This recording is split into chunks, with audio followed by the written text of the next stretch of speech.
So Sonic continued plummeting towards his death when Tails decided to do the right thing and save the unlucky hedgehog. Very shortly after arriving on terra firma, Sonic spies Knuckles sneaking out from a hidden chamber. He also observed Knuckles push a button without much gusto nor pleasure, so with much gusto and pleasure, Sonic pushes the button and discovers a warp into the secret chamber of the Master Emerald. Having collected all the emeralds prior to the Death Egg's second crash into Angel Island, Sonic is amazed when they fly out of his pockets and transform into Super Emeralds. They're apparently stuck real tight in their new pedestals, so Sonic has to wrestle them loose by first tripping balls. I mean, getting rid of blue balls. Just forget it. Sonic has to collect them all over again, okay? Except now they're super, and the levels are a lot harder. After collecting a Super Emerald in a completely normal way, Sonic continues on his way. He finds himself in the Mushroom Hill Zone, which sounds like a level from a rival plumber's world. The mushrooms there are bouncy and make a fun noise. Sonic is again distracted by the environment. He eventually comes across a machine designed to chop down wood. Sonic is not a fan of deforestation, so he blows it up. Shortly thereafter, Sonic meets Knuckles again, and this time Knuckles pulls down a lever instead of jumping on a button. It turns on some kind of fan that blows Sonic up into the air that once again separates the two spiky freaks of nature.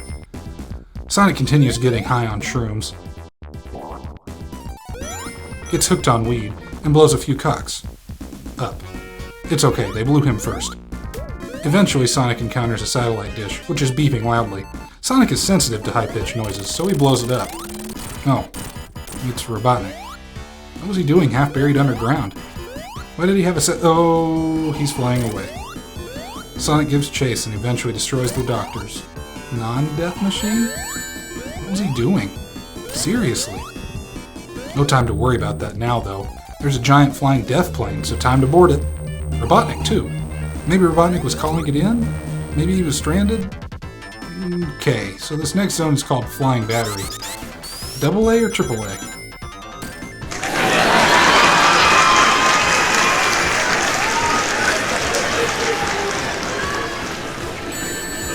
As Sonic explores the metal death trap, he comes across a few egg capsules. I'm sure they'll just release normal Oh, that one released robots. Okay. I guess Sonic was too late to save them from turning into robots. Oh well. Oh, here's another one. But this time it's a spring. Oh look, this one has rings in it. Okay, I've had about enough of this. I guess I should be used to this by now.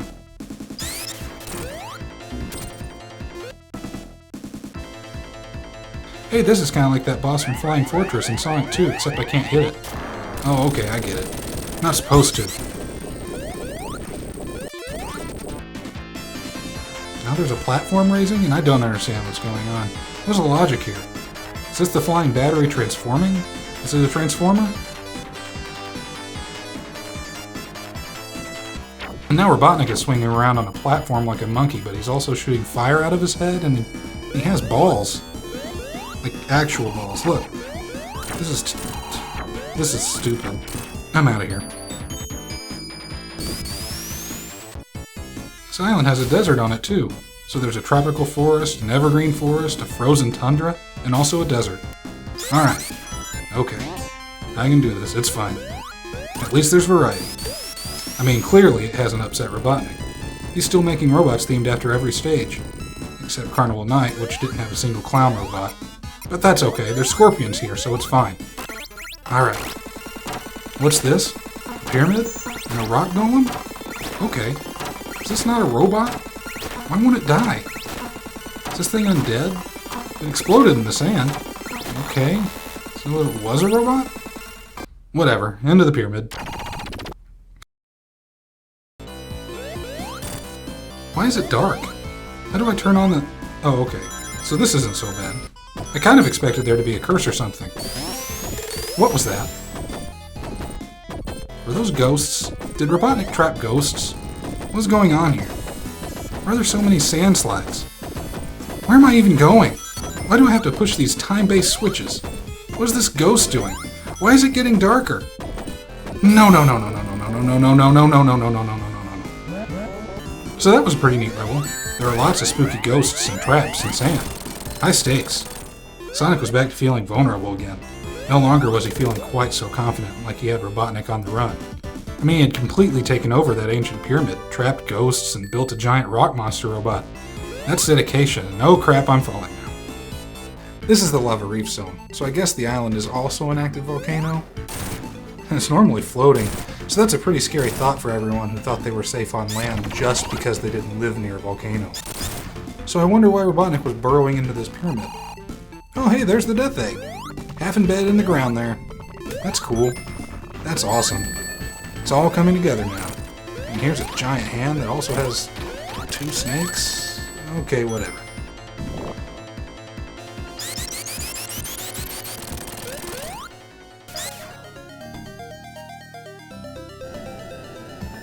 Nice!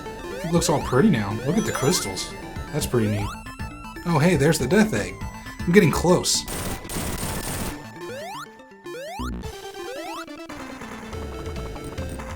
Dang it, Knuckles, I hate you so much right now. Wait, I'm closer to the Death Egg now. Thanks again. No, he can't hear me. Oh, Robotnik's in the background firing missiles. That's pretty awesome.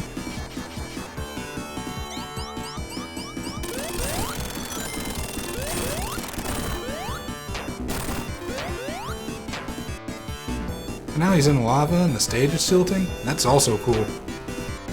Reminds me of something. Seems familiar somehow. Oh, you're defeated. Okay. So this is neat. Lava's cooled down, now I can run on it. Oh, a hidden palace zone, like Sonic 2's beta, except finished. Oh, hello again, Death Egg. I guess we're far away again.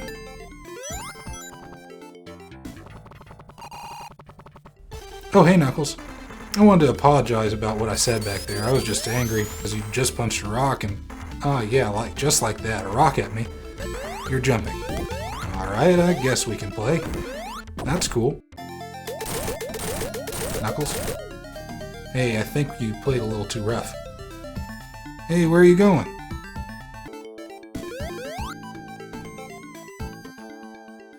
Why are you playing air guitar when Robotnik is stealing your Master Emerald?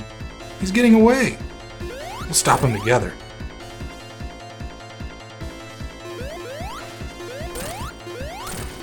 Oh, never mind. He gave you some sort of impromptu electroshock therapy. Honestly, it's probably for the best. You seemed a little unbalanced back there. Oh, we're falling. Are you okay, man?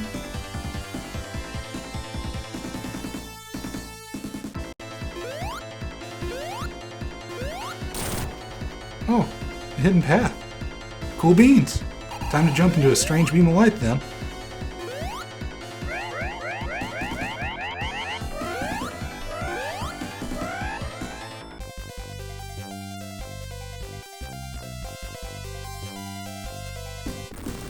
You stay here, Knuckles. Regain your strength. We'll get Robotnik before he gets the Master Emerald back to the death. Oh.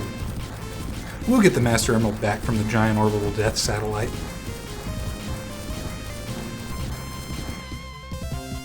Knuckles, what did I just say? I told you to... Oh, you have to press the button with much gusto and pleasure. Okay. This zone is cool. Sky Sanctuary features some fluffy clouds to bounce on, and really sells the whole "you're way up in the sky" theme. The egg robots are also pretty neat looking. I mean, it doesn't make a ton of sense. Is this some sort of ancient lost city thing, like Atlantis, or is this something Robotnik used to hide out? And here comes the coolest boss ever. This is Mecha Sonic, and he is a badass. He fights Sonic with Robotnik's very first death machine from Sonic 1, and then fights him again with Robotnik's very worst death machine from Sonic 2. It's pretty nostalgic and ties together this crazy story, since aside from this reference, Sonic 1 doesn't really get any attention since the stakes weren't as high, there being no Death Egg back then and all. So eventually you fight Mecha Sonic one-on-one, and he fights a lot like Mecha Sonic from Sonic 2, the one that was all silver. He has a few different moves though, and looks a whole lot cooler. Sonic beats him up pretty good though, and climbs a collapsing tower to barely jump onto the Death Egg as it flies away in orbit.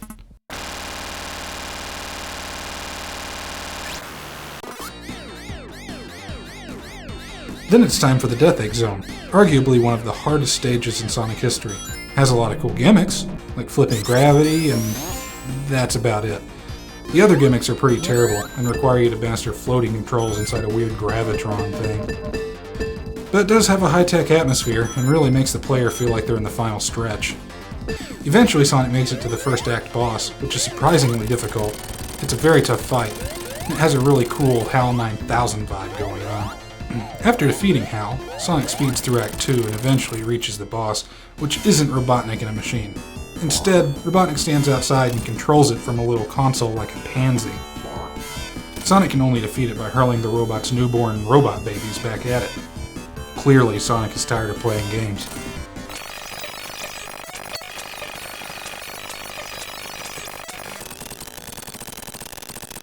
After it is defeated, Robotnik runs away and jumps into a giant robot.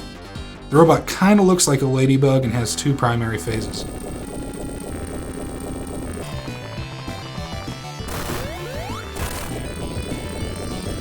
One has Sonic blowing up all its fingers, and the next has it chasing Sonic, blowing fire out of its nose and firing giant lasers from a Master Emerald in its neck. Then it blows up, and Sonic has to chase down Robotnik and blow up his tiny egg carrier that is also carrying the Master Emerald.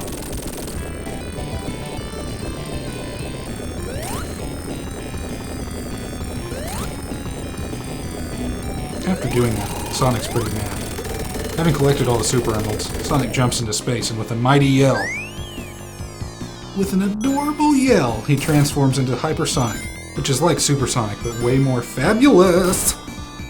Having apparently swapped out the Master Emerald for a fake, Robotnik is now flying away with the real Master Emerald. Enter the Doomsday Zone. This is the final showdown, and it's pretty awesome. Sonic is flying through space, dodging asteroids, dodging missiles, collecting rings so he doesn't turn back into regular Sonic and suffocate in outer space, and chasing Robotnik with only one goal in mind: complete and total annihilation. Fabulous annihilation. When Sonic first catches up to Robotnik, he has to fight him in a giant flying ship that has some interesting death mechanics, to say the least. He has to direct missiles that can also hit him, so they're apparently on the same plane. But obviously Robotnik's in the background, and yet the missiles still hit him in the background? It doesn't make much sense. That's okay. It's a pretty intense fight regardless, because in this section, rings stop coming, so you have to go fast. After Sonic blows up the ship, Robotnik escapes once more, this time in his big mech from Sonic 2. Fortunately for Sonic, rings come back in this section, and more than likely he'll have to collect a few rings before he shifts focus back to blowing Robotnik up. Wait a minute, this seems familiar. See, this is what I'm talking about. Show, don't tell. There's no cinematic that focused on that background element. You just have to observe it and remember it for the future. This was an era where space on a cartridge was still an issue. You couldn't be frivolous with the background elements because that space could be utilized in different ways. That's why when something is different from the norm, the player is more likely to notice it. Eventually Sonic does exactly what's in the mural, and defeats Robotnik. Falling back into the atmosphere, Master Emerald in tow. Then Tails shows up and saves Sonic once again with his plane, and catches the Master Emerald for good measure. They return the Master Emerald to Angel Island, which makes it start flying again, which is strange since the Master Emerald was technically always there throughout most of the adventure. But that's cool. I guess the Death Egg was too heavy when it was there to stay afloat. Magic gemstones sure are weird.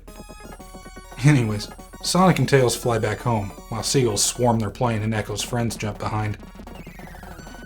But let's rewind a bit. I like to imagine that this adventure was a team effort. Sonic 3 and Knuckles had 4 different ways to play. Sonic and Tails, Sonic by himself, Tails by himself, and Knuckles by himself. From a strict standpoint, 4 ways to play have to be from 4 parallel universes, but I like to imagine that bits of each universe collided to create the true ending. It's cool to think that the fake Master Emerald left behind was actually the real thing, and the Doctor was running away with the fake by accident. The Emerald crashes back to Sky Sanctuary, where Knuckles, having gone on his own adventure, defeating Egg Robo lookalikes and totally not getting fooled by them, was standing nearby, witnessing its crash. Well, guess who beat him to the Master Emerald first? Mecha Sonic. Not happy with the trouncing he received from his organic counterpart, he decides going after this red recolor would be the next best thing. Knuckles, having received his own trouncing from Sonic earlier, was ready for him, and defeated him easily. Except Mecha Sonic wasn't ready to lose. In one of the coolest moments of the game, exclusive to Knuckles' ending, Mecha Sonic jumps onto the Master Emerald and goes super, just like Sonic. Just like Sonic, he's invincible in this state, and Knuckles simply has to avoid all of his attacks and wait for his next recharge. It's intense, it's climactic, the floating island tilts back and forth in the background, and Knuckles fights to retrieve the Master Emerald. It's exciting stuff. Of course, Knuckles eventually wins and Mecha Sonic explodes into pieces. This time, Sonic drives the plane for once and catches Knuckles, who just holds the Master Emerald in one arm like a champ. Why is Sonic flying the plane? Who knows? Doesn't matter. The whole island doesn't make sense in any way, and Carnival Night Zone didn't even have a carnival-themed boss. So this explanation of why Sonic 3 and Knuckles' story is a good example of the show-not-tell method kind of fell apart, but it proves a point. While explaining various cool things about the game, it was hard for me not to become an active part of the story itself.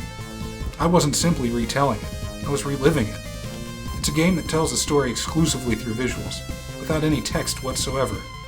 There's a story there, and it's fun to discover, and it's fun to play. For me, as a kid, Sonic 3 and Knuckles was one of the coolest games I'd ever played. I loved how it all connected, I loved exploring, I loved finding all the hidden passages and hidden rings. I thought the graphics were super neat. I really liked the music. Long story short, happy 25th anniversary, Sonic. If the next 25 years have even one game that's as good as Sonic 3 and Knuckles, it'll be a good 25 years.